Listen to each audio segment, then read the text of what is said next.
अलंग दुनिया की ship recycling industry में अपनी हिस्सेदारी तेजी से बढ़ा रहा है।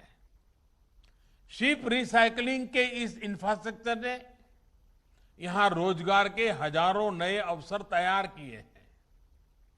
इस पूरे क्षेत्र में इंफ्रास्ट्रक्चर भी है और कुशल स्किल्ड मैनपावर भी है।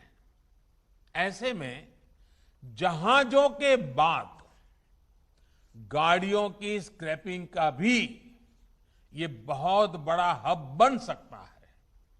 साथियों, स्क्रैपिंग पॉलिसी से पूरे देश में स्क्रैप से जुड़े सेक्टर को नई ऊर्जा मिलेगी, नई सुरक्षा मिलेगी। विशेष रूप से स्क्रैपिंग से जुड़े जो हमारे कामगार हैं, जो छोटे कारोबारी हैं, उनके जीवन में बहुत बड़ा बदलाव आएगा।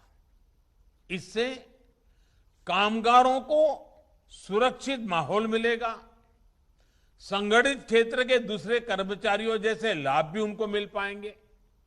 इतना ही नहीं, स्क्रैप का काम करने वाले छोटे कारोबारी ऑथोराइज्ड स्क्रैपिंग सेंटर्स के लिए कलेक्शन एजेंट्स का काम भी कर सकते हैं।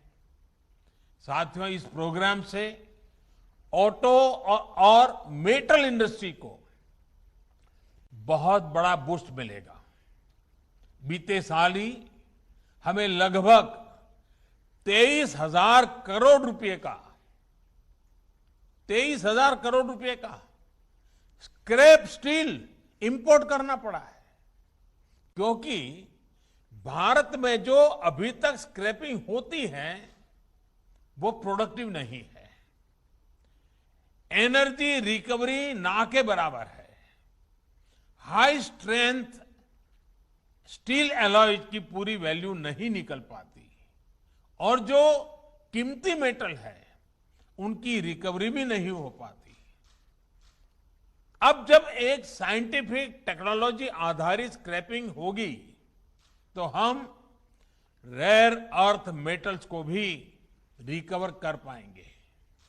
साथियों, आत्मनिर्भर भारत को गति देने के लिए भारत में इंडस्ट्री को सस्टेनेबल और प्रोडक्टिव बनाने के लिए निरंतर कदम उठाए जा रहे हैं। हमारी ये पूरी कोशिश है कि ऑटो मैन्युफैक्चरिंग से जुड़ी वैल्यू चेन के लिए जितना संभव हो उतना कम हमें इंपोर्ट पर निर्भर रहना पड़े। लेकिन इसमें इंडस्ट्री को भी थोड़े एक्स्ट्रा एफर्ट्स की जरूरत है। आने वाले 25 साल के लिए आपके पास भी आत्मनिर्भर भारत का एक स्पष्ट रोड मैप होना चाहिए। देश अब क्लीन, कंजेशन फ्री और कन्वीनियंट मोबिलिटी की तरफ बढ़ रहा है। इसलिए पुरानी अप्रोच और पुरानी प्रैक्टिसेस को बदलना ही होगा। आज भारत सेफ्टी और क्वालिटी के हिसाब से ग्लोबल स्टैंडर्ड्स अपने नागरिकों को देने के लिए प्रतिबद्ध है। BS4 से BS6 की तरफ सीधे ट्रांजिशन के पीछे यही सोच है। साथियों, देश में ग्रीन और क्लीन मोबिलिटी के लिए सरकार रिसर्च से लेकर इंफ्रास्ट्रक्चर तक हर स्तर पर व्यापक काम कर रही है। इथेनॉल हो, हाइड्रोजन फ्यूल हो या फिर इलेक्ट्रिक मोबिलिटी, सरकार की इन प्राथमिकताओं के साथ इंडस्ट्री की सक्रिय भागीदारी बहुत जरूरी है। R&D से लेकर इंफ्रास्ट्रक्चर तक इंडस्ट्री को अपनी हिस्सेदारी बढ़ानी होगी।